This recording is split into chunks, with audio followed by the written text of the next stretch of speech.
I had just turned 29 and was quietly falling apart when a stranger with a camera stopped me on the sidewalk and asked to take my picture. He was holding an old Polaroid, the kind that grinds out a square print and makes you stand there waiting for the image to surface.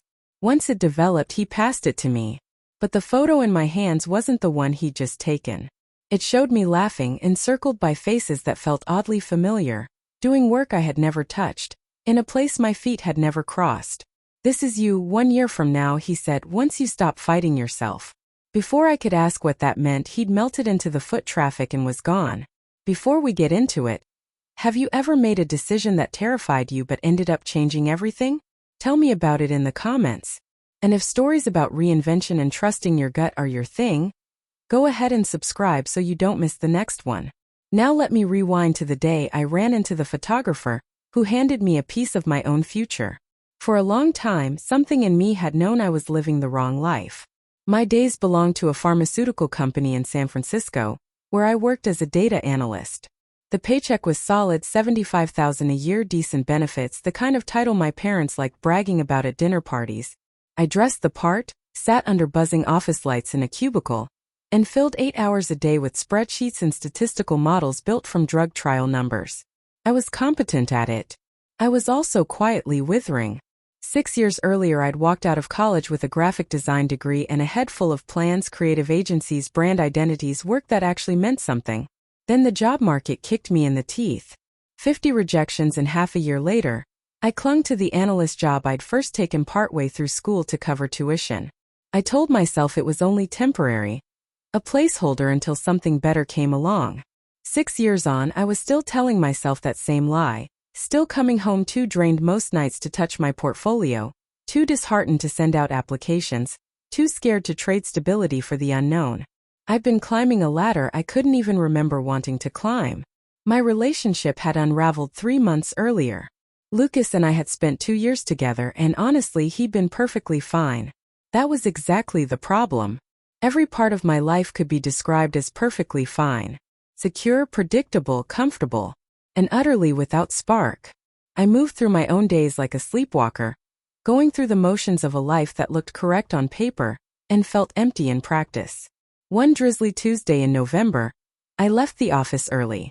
My work for the day was done, and the idea of sitting in that cubicle for 2 more hours felt unbearable. I told my supervisor I had a dentist appointment and slipped out. Outside, the city was steel-colored and damp, typical November weather. I walked with no destination in mind, just needing motion, needing air, needing the sensation of heading somewhere even without a plan. Eventually, I drifted past galleries and boutiques priced well beyond my budget, watching people who seemed to be living lives they'd actually chosen instead of ones they'd merely settled into. That's when I noticed him. An older man, maybe in his 70s, white-haired, his face lined with age.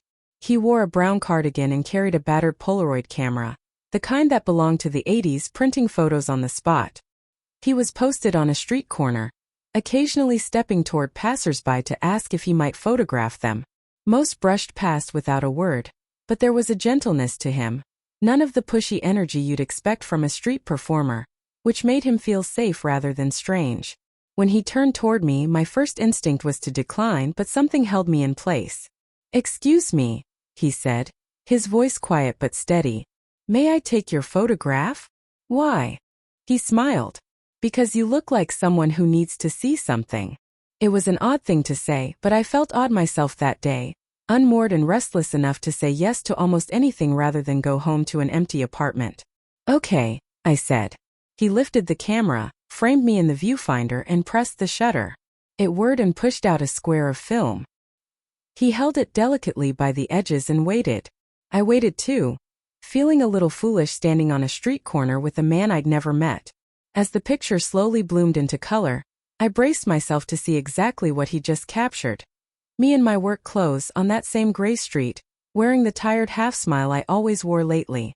Instead, when he finally handed it over, I stared at it, baffled.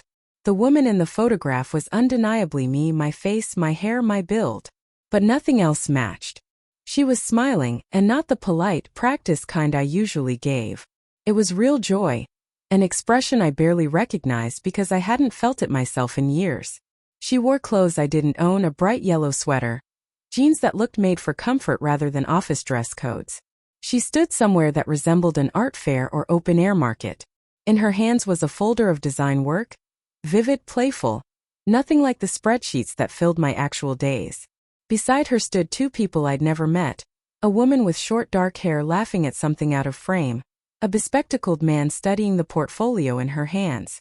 Somehow both of them felt familiar, as though I should know them even though I didn't. I'm confused. This isn't me, I said, looking up at him. I mean, it's clearly my face, but this isn't the picture you just took. It's you in 1 year, when you stop resisting who you actually are. What? That doesn't make any sense. You can't photograph the future. I don't photograph the future.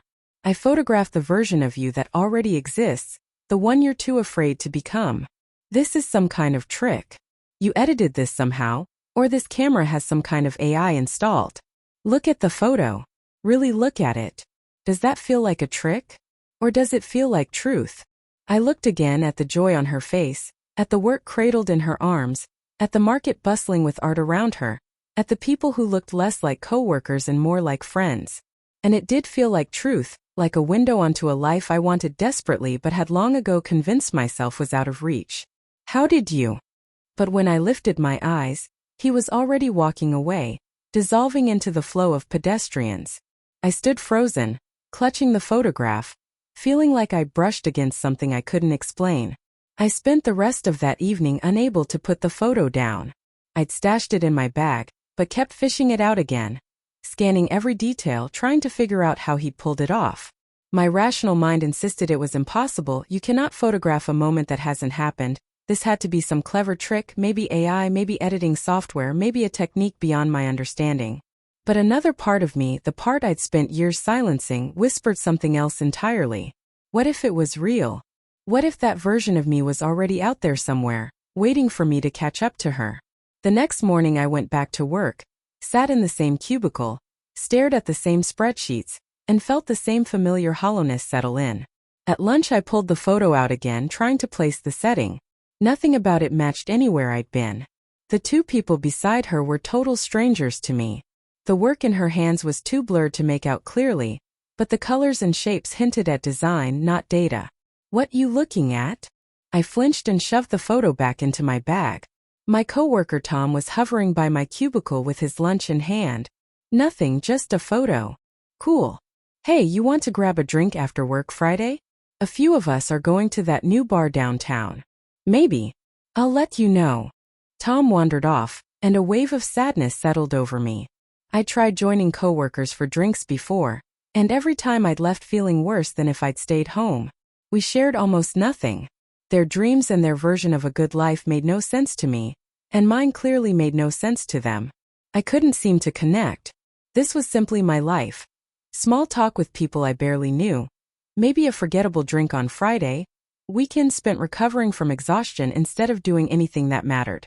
Meanwhile, the woman in that photograph wasn't just getting by, she was actually alive. I wanted to become her so badly it physically hurt. That evening, instead of heading straight home, I did something out of character. I let myself wander into a neighborhood I'd never explored, simply following whatever pulled at me. I ended up somewhere in San Francisco I rarely visited, dotted with small galleries and independent shops.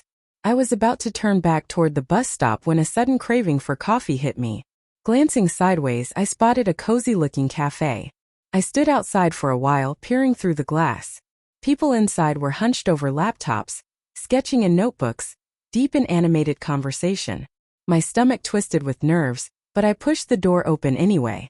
Inside, the place felt even warmer than it had from the street.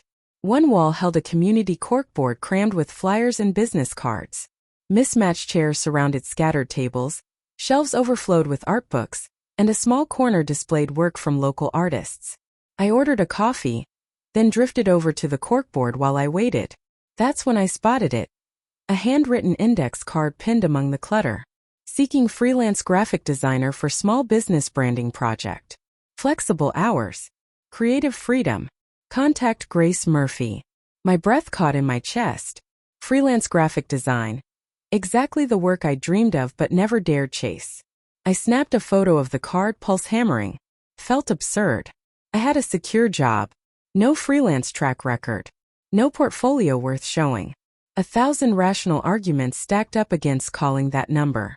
But the woman in the photograph, the version of me 12 months out, she looked like someone who seized opportunities instead of letting fear make every call for her. I finished my coffee and left, the card saved to my phone, the photograph in my bag somehow feeling heavier than it should. Over the following weeks, small coincidences kept surfacing, the kind that might have been nothing but felt like something more. Whenever the photograph was on my mind, whenever I let myself picture that creative life, I'd stumble on a flyer for a design workshop, overhear a stranger talking about freelance clients, or pass a gallery showcasing exactly the kind of art I'd always wanted to make. But this only happened when I followed instinct, when I did things that made no logical sense. Taking a new route home, showing up to events solo, saying yes to invitations I would normally have turned down.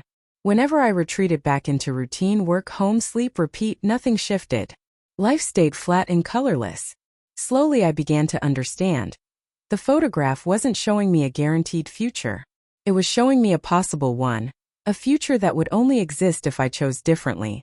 6 weeks after that first encounter, I was lying in bed on a Sunday morning, studying the photograph for what felt like the 100th time, when something clicked and I sat straight up. I'd been so fixated on the surface details that I'd missed the real question. What was that other version of me actually doing differently? She was doing creative work, meaning she'd left data analysis behind. She was surrounded by people who looked like real friends, meaning she'd found the courage to build new connections. She was standing in a creative space, meaning she'd carved out or discovered a community built around what she actually cared about. And she looked happy, meaning she'd chosen courage over comfort. Every single detail in that photo demanded something frightening of me. Leaving security, risking failure, showing up as myself instead of the version I thought I was supposed to be. The photograph wasn't some kind of magic. It was a mirror, reflecting back exactly what I was capable of the moment I stopped being so afraid. I pulled out my phone and found the photo I'd taken of Grace Murphy's card 6 weeks earlier. I must have looked at it 50 times without ever picking up the phone, because calling meant admitting I wanted something different, and that meant taking the first real step toward a life with no guarantees. Before I could talk myself out of it, I typed an email. Hi Grace, I saw your posting at Inkwell Coffee about needing a graphic designer. I'd love to talk about the project.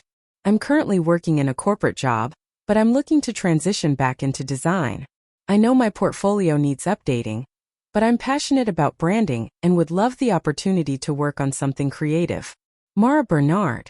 I hit send and instantly wanted to yank it back, but it was already gone. Grace answered 2 hours later. Hi Mara, I'd love to chat. Can you meet for coffee this week? My gut reaction was to say no, to invent an excuse to shield myself from the possibility of rejection or failure. But the woman in the photograph wouldn't have said no. Yes, I typed back. I can meet Thursday after work. I met Grace at Inkwell Coffee that Thursday evening. She was in her early 30s, dark hair cropped short, a smile that came easily. She ran a small sustainable clothing company and needed help with branding and marketing materials. I can't pay much for this first project, she admitted. My budget is pretty limited. But if we work well together, I'd love to have an ongoing relationship with a designer.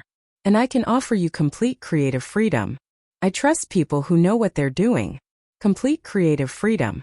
I'd honestly forgotten what that even felt like. I'd love to work with you, I said. We shook hands, and just as Grace was leaving, a tall man in glasses walked in, carrying a worn notebook. He ordered his coffee, settled at a nearby table, and started sketching. Grace caught me watching him. That's Jake. He's here all the time. Works on illustration projects. Really talented. You should introduce yourself. He knows everyone in the local creative scene. Normally I would have finished my coffee and slipped out, too shy to approach a stranger. But the woman in the photograph made connections. She put herself out there. Hi, I said, walking over to Jake's table. Sorry to interrupt. I'm Mara. Grace just mentioned you're an illustrator. He glanced up and smiled. Jake, yeah, freelance illustration mostly. You too. I'm a graphic designer. Well, trying to be. I'm transitioning from a corporate job. That's brave. Most people stay stuck in jobs they hate because it's safer. We ended up talking for an hour about art, about the difficulty of making creative work pay, about San Francisco's creative circles. By the time I left, I had Jake's contact info and an invite to a design meetup the following week. That night, I looked at the photograph again. Grace, Jake. They were the two people standing beside me in it. I hadn't recognized them before because I hadn't met them yet. Now, seeing their real faces, I understood. The photograph was becoming true. Over the next 3 months, my life split cleanly in two. By day, I remained Mara the data analyst. Cubicles, spreadsheets, stability, and a slow erosion of my spirit. By night and on weekends, I was building the other Mara. I worked on Grace's branding project. I showed up to the design meetup and met more people like Jake, creatives constructing careers on their own terms. I rebuilt my portfolio.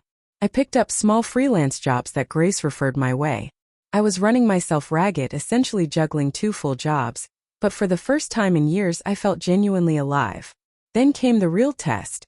4 months after meeting the photographer, my company dangled a promotion in front of me. Senior data analyst, $95,000 a year, tethered to a 3-year contract. A gilded trap. More money, more responsibility, and an ironclad guarantee of 3 more years doing work that drained me. You should take it, my mother said when I told her. That's an incredible salary, Mara. You'd be crazy to turn that down. But I've been doing freelance design work. I'm finally enjoying. Hobbies are nice, honey, but you need stability. You need to think about your future. Retirement, buying a house, building a real career. My father agreed. So did my corporate employed friends. Every voice offering a rational, sensible take said the same thing. Take the promotion, lock in your security, stop chasing creative dreams that probably won't cover rent.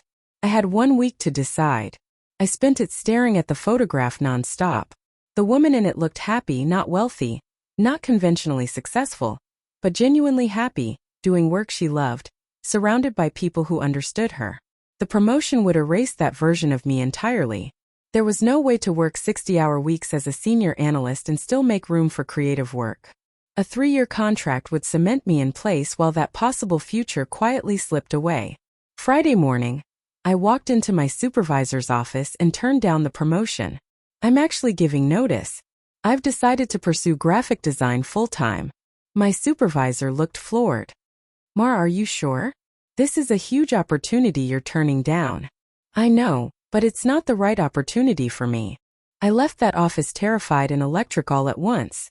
I had just walked away from stability, from the life my parents wanted handed to me, from everything logic demanded. But I had also just chosen the woman from the photograph. The 6 months that followed were rough. Freelance income came in erratic waves. I downsized to a smaller, cheaper apartment. I worked constantly chasing clients, networking relentlessly, learning to run something like a business. There were moments I genuinely wondered if I'd made a catastrophic mistake. But underneath the exhaustion, I was happy. Really, truly happy for the first time in longer than I could remember. Jake sent more clients my way. Steady work started trickling in, not corporate money but enough to live on. Grace's sustainable clothing company had grown considerably, and I'd become her main designer. The branding work I'd built for her helped land several major retail partnerships, and she was expanding her product line. One afternoon she invited me to her studio to preview the new collection before launch. I have something for you, she said, pulling a bright yellow cardigan off a rack. This is from the new line. I designed it thinking of you. It's called Courage Yellow. I want you to have the first one. I held the sweater up, soft, well-made, genuinely beautiful. Grace, I can't accept this. You helped build this company. Your branding work is the reason we're expanding. This isn't charity. It's celebration. We did this together. I slipped it on. Fit like it had been made for me. Standing there in Grace's studio, wearing bright yellow instead of corporate gray, I felt fully like myself. Thank you, I said, and pulled her into a hug. One Saturday, roughly 11 months after that first strange encounter, Grace texted, "There's an art market tomorrow. Want to check it out? Jake's going too." My first instinct was to decline. I had work piling up, a deadline looming. But something in me said yes instead. The next morning I met Grace and Jake at the art market, wearing the yellow cardigan she'd given me. We drifted through booths of handmade jewelry and paintings, sipping overpriced coffee, laughing at jokes that had built up over months of friendship. At one point we stopped at a vintage bookstall. I was holding my portfolio, showing them some recent work. Jake cracked a joke that had all of us laughing, and Grace pulled out her phone. "Wait, the light's perfect here. Let me get a good one," she said. I stood in the middle, portfolio in hand, Grace to my left, Jake to my right, morning sunlight cutting through the market tent in golden shafts. Grace snapped the photo, and in that instant I knew. This was the exact frame from the photograph I'd been handed a year earlier. I'd lived it. I had become her, the woman who looked happy and creative and fully alive. That evening I went back to the corner where I'd first met the photographer. I didn't really expect him to be there, but somehow it didn't surprise me when he was standing in the same spot with the same battered Polaroid. He smiled when he saw me. "You came. I knew you would. How did you do it? How did you photograph something that hadn't happened yet?" He shook his head gently. "I told you I didn't photograph the future. I photographed the version of you that already existed. She was always there, Mara, waiting for you to choose her. The photograph didn't create anything. It just showed you what was possible when you stopped resisting who you actually want to be. But the details, the people, the place, everything was exact. Because that version of you was always going to meet those people, go to those places, do that work. Not because it was destined, but because that's who she is. And once you started making choices aligned with who she is, the rest followed naturally." He raised the camera. "May I?" I nodded. He took another shot, waited for it to surface, and handed it over. This one showed me 2 years further out, standing in a studio surrounded by design work more polished than anything I'd made so far. I looked even happier, more grounded, more entirely myself. "For when you forget," he said, "that you're always becoming the person you choose to be." I took the print and tucked it carefully beside the first one in my bag. "Thank you for showing me what was possible. You showed yourself. I just held up the mirror." He turned and walked off into the evening crowd, and this time I let him go without following. I finally understood.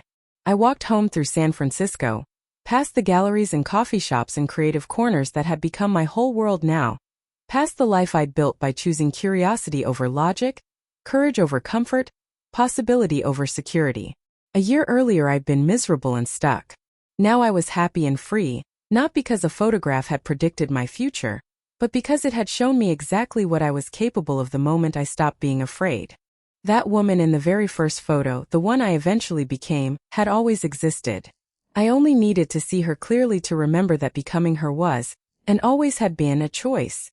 A string of small, terrified, brave decisions that eventually added up to an entirely different life.